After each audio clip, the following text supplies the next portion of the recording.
Hello everyone, study with us में आपका एक बार फिर से स्वागत है। और आज हम डिस्कस करने वाले हैं सुपर इम्पॉर्टेंट क्वेश्चंस जो कि काफ़ी इंपॉर्टेंट है आपकी नेट के एग्ज़ाम्स के लिए। ठीक है, तो इस वीडियो में हम जो है क्वेश्चंस को बारीकी से डिस्कस करेंगे। इस वीडियो में मैंने जो है लिए हैं teaching aptitude, research aptitude, communication, people और एनवायरनमेंट जैसे टॉपिक्स के क्वेश्चन जो है मैं आपको कवर करा रहा हूँ। इसमें कई ऐसे क्वेश्चंस हैं जो प्रीवियस ईयर में पूछे गए हैं। ठीक है, तो वीडियो पसंद आए तो लाइक करें और चैनल को सब्सक्राइब नहीं किया तो ज़रूर कर लें ताकि ऐसी वीडियोस आपको मिलते रहे। और पेपर 1 की सभी वीडियोस देखने के लिए आप हमारी प्लेलिस्ट पे जा सकते हैं। NTA NET पेपर 1 के नाम से हमारी प्लेलिस्ट है। ठीक है, तो चलिए शुरू करते हैं आज का वीडियो। पहला जो सवाल है आज का वो है शोधकर्ता से संबंधित नैतिक मुद्दों में कौन सा शामिल है। ठीक है, नैतिक मुद्दों में कौन सा शामिल है। देखिए, पूर्वाग्रह से बचना, उपचार के प्रावधान, ये भी सही है। गलत रिपोर्टिंग, ये भी सही है। जानकारी की अनुचित उपयोग, जानकारी का अनुचित उपयोग, तो ये भी सही आंसर है। ठीक है, तो ऑप्शन जो होना चाहिए था इसमें होना चाहिए था उपयुक्त सभी का। ठीक है, उपयुक्त सभी का होना चाहिए था जो कि नहीं दे रखा है। तो मैं बता दूं कि इसका सभी जो है सही आंसर है। जितने भी ऑप्शन दे रखे हैं ये सारे के सारे जो हैं ये इथिकल इशू हैं, यानी कि नैतिक मुद्दे हैं। ठीक है, नेक्स्ट क्वेश्चन दे रखा है कि निम्नलिखित में से किस प्रकार के अनुसंधान में एकत्रित प्रदत्त से तथ्यों और कारणों को जानने के लिए निष्पक्षता की विशेष रूप से आवश्यकता होती है। तो कौन सा है वो अनुसंधान। तो इस क्वेश्चन का जो सही आंसर है वो है ऑप्शन नंबर बी। ठीक है, जब भी हम तथ्यों की बात करते हैं तब हम मात्रात्मक अनुसंधान की बात करते हैं। ठीक है, जहां भी आपको तथ्य शब्द दिख जाए तो समझ ले वो मात्रात्मक अनुसंधान है। ठीक है, और गुणात्मक अनुसंधान में जिसमें हम किसी भी तत्व के गुणात्मक पहलू या फिर गुणात्मक दिशा पर चर्चा करते हैं। ठीक है, ऐतिहासिक अनुसंधान में हम किसी भी घटना का ऐतिहासिक दृष्टिकोण से उसका वर्णन करते हैं या उस पर चर्चा करते हैं। मौलिक अनुसंधान जो होता है, इस अनुसंधान का मुख्य उद्देश्य होता है सिद्धांत का निर्माण करना। ठीक है, सिद्धांत का निर्माण करना। नेक्स्ट क्वेश्चन है अच्छे अनुसंधान के प्रश्न कैसे होने चाहिए। ठीक है, अच्छे अनुसंधान के जो प्रश्न होते हैं वो कैसे होने चाहिए। देखिए, साध्य भी जरूरी है, स्पष्टता भी होनी चाहिए, महत्वपूर्ण और नैतिक होने चाहिए। तो सही आंसर हो जाएगा ऑप्शन नंबर डी। ठीक है, उपयुक्त सभी जो है इसका करेक्ट आंसर है। नेक्स्ट क्वेश्चन है यदि कोई व्यक्ति स्मार्टफोन खरीदना चाहता है तो वह तुलनात्मक अध्ययन करता है। ठीक है, तुलनात्मक अध्ययन करता है, वह किस प्रकार के अनुसंधान का हिस्सा है। तो हमें बताना ये है कि तुलनात्मक अध्ययन जो है वो किस प्रकार के अनुसंधान का हिस्सा है। तो इस क्वेश्चन का जो सही आंसर हो जाएगा वो हो जाएगा ऑप्शन नंबर ए। ठीक है, सूक्ष्म ऐसे नहीं लिखते, सूक्ष्म ऐसे लिखते हैं। ठीक है, सूक्ष्म स्तर का। ठीक है, इंग्लिश में जिसे हम कहते हैं मैक्रो। ठीक है, माइक्रो MICRO। एक होता है स्थूल स्तर जिसे हम इंग्लिश में कहते हैं मैक्रो MARCO। ठीक है, अच्छा सॉरी MACRO, मैक्रो। ठीक है, स्थूल स्तर। कूट स्तर कुछ नहीं होता है, उपयुक्त में से कोई नहीं। तो सही जो आंसर है वो है ऑप्शन नंबर ए। ठीक है, सूक्ष्म स्तर के अनुसंधान में हम जो है तुलनात्मक अध्ययन करते हैं, जबकि जो स्थूल स्तर होता है, जैसे कि मान लो कि विश्व स्तर पर जो बीमारी वगैरह फैल रही है, जब हम उससे संबंधित किसी अनुसंधान करते हैं या उससे संबंधित कोई रिसर्च करते हैं तो वो किस में आ जाएगा, तो वो स्थूल स्तर में आ जाता है। नेक्स्ट क्वेश्चन है निम्नलिखित में से कौन सा मूल्यांकन के गुणात्मक तकनीक का हिस्सा नहीं है। निम्नलिखित में से कौन सा मूल्यांकन के गुणात्मक तकनीक का हिस्सा नहीं है। ठीक है, मूल्यांकन की यहाँ बात की जा रही है और ऊपर से गुणात्मक तकनीक की बात की जा रही है। तो देखिए, जांच सूची इसका हिस्सा है, क्रम निर्धारण भी इसका हिस्सा है, अवलोकन भी इसका हिस्सा है, लेकिन लिखित परीक्षा जो है ये इसका हिस्सा नहीं है। ठीक है, जब भी हम मूल्यांकन की बात करते हैं, मूल्यांकन की तकनीक की बात करते हैं तो दो प्रकार की तकनीक जो है निकल कर आती है। कौन कौन सी, तो जैसे कि मैंने आपको बताया, एक तो हो जाती है गुणात्मक और दूसरी हो जाती है परिणामात्मक। ठीक है, परिणामात्मक और एक हो गई गुणात्मक जो अभी हमने बताई। ठीक है, तो गुणात्मक तो ये तीन हो गई और परिणामात्मक में लिखित हो जाती है।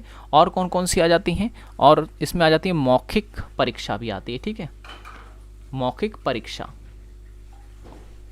और इसी में आ जाती है व्यवहारिक परीक्षा भी। व्यवहारिक परीक्षा भी इसी में आ जाती है, ठीक है। तो आपको याद रखना है परिणामात्मक मूल्यांकन में लिखित परीक्षा, मौखिक परीक्षा और व्यवहारिक परीक्षा भी शामिल होती है। नेक्स्ट क्वेश्चन है CBCS विकल्प आधारित क्रेडिट प्रणाली, ठीक है। CBCS का जो पूरा नाम है वो यही है, विकल्प आधारित क्रेडिट प्रणाली, ठीक है। तो इसका प्रारंभ कब किया गया था? तो सही जो आंसर है वो है ऑप्शन नंबर बी, ठीक है। इसका प्रारंभ जो किया गया था वो 2015 में किया गया था। और CBCS का फुल फॉर्म हिंदी में तो ये है, लेकिन इंग्लिश में क्या होगा? तो चॉइस बेस्ड क्रेडिट सिस्टम, ठीक है। चॉइस बेस्ड क्रेडिट सिस्टम इसका पूरा नाम होगा, ठीक है। और ये जो है मानकीकृत मूल्यांकन का एक तरीका है, ठीक है। मानकीकृत मूल्यांकन का एक तरीका है। और जो ये CBCS पैटर्न है एजुकेशन का, इसमें मार्क्स ना दे करके दिए जाएंगे ग्रेड, ठीक है ना। तो ग्रेडिंग या हम कह सकते हैं कैम्युलेटिव ग्रेडिंग सिस्टम लाया जाएगा, और ग्रेड जो है वो CGPA के रूप में दिया जाएगा, ठीक है। तो ये आपको याद रखना है। अब जब ये CBCS पैटर्न आया तो इसकी आलोचना भी शुरू हो गई। तो आलोचना में आपको क्या क्या याद रखना है?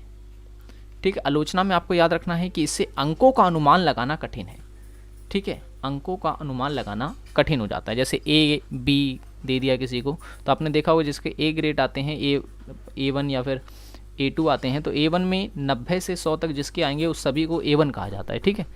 अब किसके 90 मतलब किसके 92 हैं, किसके 93 हैं, किसके 99 हैं, ये सब नहीं पता कर सकते इसमें। तो हम कह सकते हैं पहली जो आलोचना उसकी ये है कि अंकों का जो है अनुमान लगाना कठिन हो जाता है।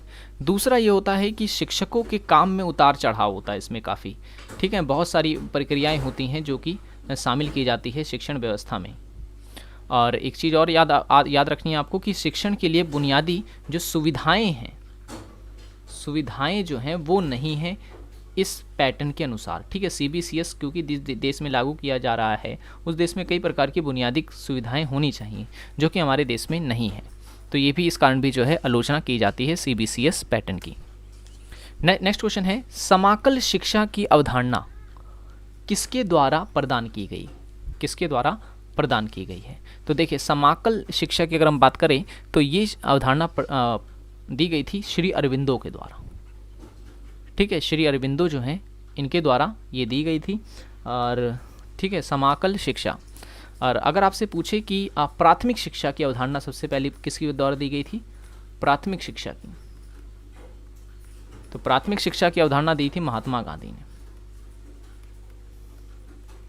ठीक है। महात्मा गांधी ने इसी कारण जो है इन्होंने वार्धा योजना लाई थी, ठीक है। वार्धा योजना या वार्धा प्लान जिसे हम कहते हैं। और अगर आपसे पूछे कि अनुभवात्मक अधिगम किसकी देन है? तो याद रखना जॉन डेवी की ये अवधारणा है, ठीक है। जॉन डेवी की। और प्रकृति की बात कौन करते हैं? कौन है जो ये कहते हैं कि प्रकृति से सीखना ही सबसे बड़ा सीखना है? तो ये ऐसा कहा है डॉक्टर रविंद्रनाथ टैगोर ने, ठीक है। रविंद्रनाथ टैगोर ने, ठीक है। तो ये भी पॉइंट्स आपको याद रखने हैं। नेक्स्ट क्वेश्चन है निम्न में से कौन सा संचार प्रणाली का तत्व है? संचार प्रणाली का तत्व है। तो इस क्वेश्चन का जो सही आंसर हो जाएगा वो हो जाएगा उपयुक्त सभी, ऑप्शन नंबर डी, ठीक है। संचार में विषय सामग्री भी होती है, संप्रेषण विधि भी होती है, संप्रेषण प्रक्रिया भी होती है, ठीक है।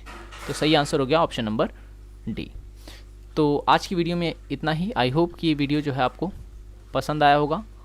वीडियो पसंद आया हो तो जो है लाइक ज़रूर करें, और चैनल को सब्सक्राइब नहीं किया आपने तो ज़रूर कर लें ताकि ऐसी वीडियो की नोटिफिकेशन आपको मिलते रहे।